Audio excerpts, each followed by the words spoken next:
Hello everyone and welcome to another episode of Value Investing Talks. My name is Eugene Alexiev and I have more than 10 plus years of experience in running my own businesses. Here in our talks we will meet professional and new investors in order to get valuable insights and make better investment decisions in the future. Please note that all of the information mentioned in the podcast is for educational and entertaining purposes and is not a financial advice. And today our guest is Dmitry, who is a private professional investor. He has a great circle of competence and a lot of knowledge in this field.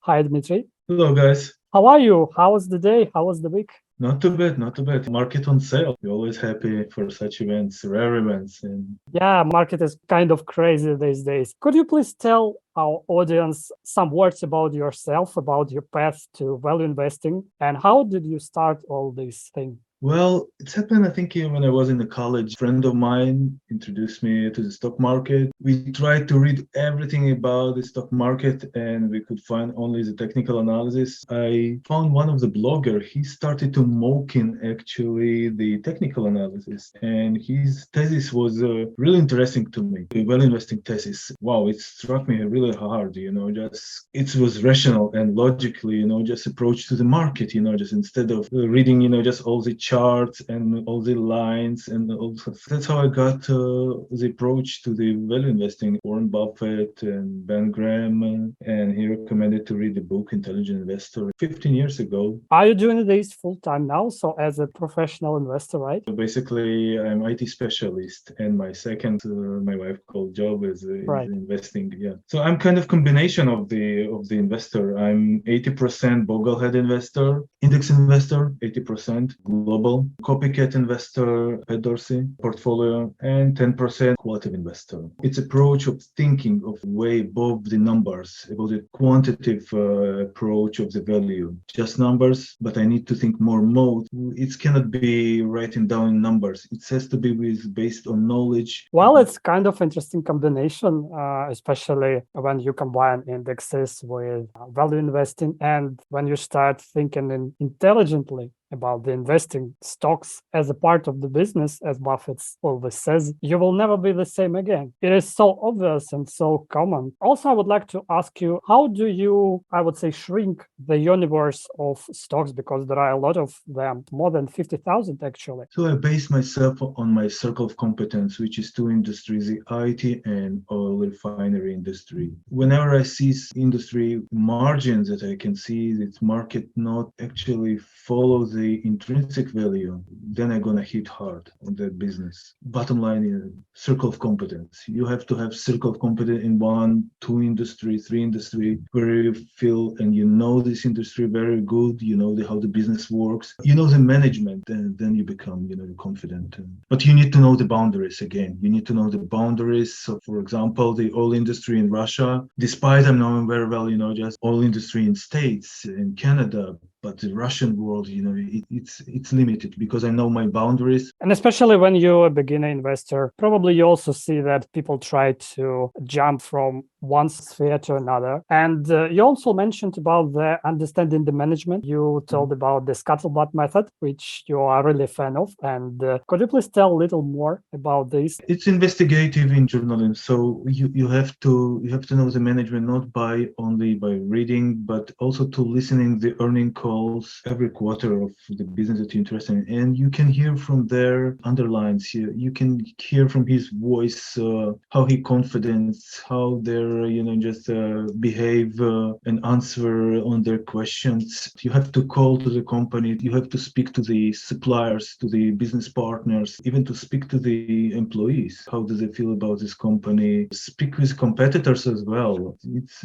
not only management. For example, let's say whenever for HP, how it's related to Microsoft. Why actually Warren Buffett acquired HP stock recently. So not many people know how it's related to Microsoft. It's a razor blade strategy. So what does it mean? They sell them very cheap their printers, but the subscription here is the ink of the printer, because 50% of the business is actually the print business. You have to buy an ink cartridge for your printer. So everybody was wondering, just what's so unique in HP? That's what's unique. If you're going to your local Costco, you can see that actually 95% of the shelf is actually HP ink there. Yeah, and absolutely agree with you. And Manish Pabrai also like this quote. If you ask the question where to invest in and whether this company is really worth investing or not, probably this company is outside of your circle of competence. Probably the person doesn't really understand the business as he or she need to. What would be, or what were some kind of insights when you really was hit by that and understand, wow, now my approach really changed and I will think differently on the investing process? My biggest mistake whenever I did not know my boundaries of the circle of competence when I bought the stocks of banks 2007 2008 2007 it was, yeah, before the big crash of the banks.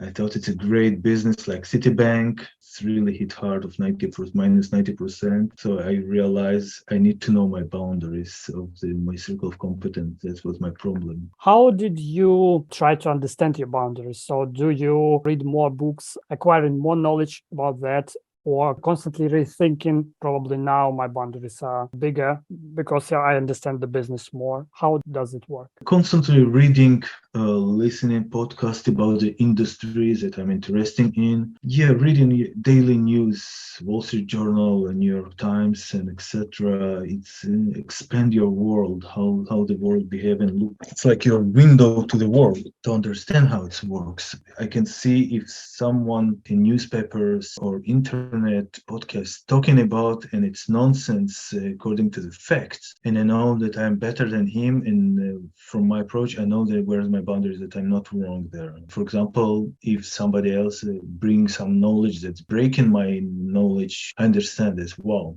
that's my limit. That's where my limitation was. Here I have to stop because this guy I'm way more smarter about this subject, and I did not think about this particular thing.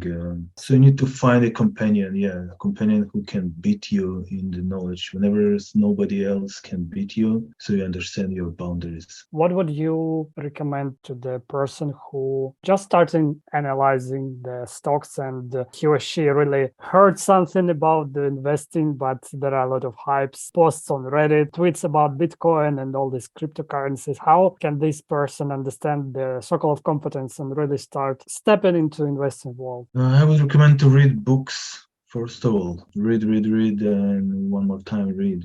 Don't follow the crowd over the internet. You need to filter a lot of noise by Twitter, internet, all these pseudo bloggers that trying to write and convince you that don't touch nothing that does not include the intrinsic value. Warren Buffett says that Bitcoin and all these cryptocurrencies is kind of bubble, and he wouldn't invest in that because it is not supported by anything from his point of view. And actually, this is true. This is a really strange thing, even though this is a great technology. Blockchain is a really great technology. Would you recommend some books to our audience, probably about the investing or maybe circle of competence, books which really inspire you to go further into investing? The Bible of the value investing is the Intelligent Investor book by Benjamin Graham, and especially chapter 8 and chapter 20. Reread it multiple times, guys. Read the comments of the Jason Zweig, the new one from the new book of these chapters. If it's not strike you right away, you're not going to be a value investor. It has to be, I think it's kind of a genetic code in your mind. If you got it or not in 5 minutes, probably a little book of value investor by Chris Brown. He was a student of Ben Graham. For the quality of investing, read all 2 books of the Pet Dorsey. You will get a really nice insights about the investing. For Boglehead, the Common Sense Investing by John Bogle. This book that I would recommend you, yes, for sure. Yeah, really great books, really great. Probably one of the last questions. What would you recommend to our listeners how to not making mistakes or some mistakes in the investing? Wow, that's hard. It's not impossible to make mistakes. It's fine to make mistakes, totally fine. Expand your circle of competence will help you to avoid such mistakes. Reading, listening, friends, and join to our community. We have small team here. Eugene probably told you. We meet every week and we talk about everything that's related to value investing businesses, and fun just to talk and investigate. Also on a personal level as well. We're talking there as well. We have a community. It's kind of small but mighty. Yes, and really inspiring. And every member of this community is really a great person and really truly professional in his field. If you guys are interested, please leave a comment and we will invite you there. And you're always welcome. Thank you so much, Dmitry, for this valuable talk. You're welcome. And see you guys next time.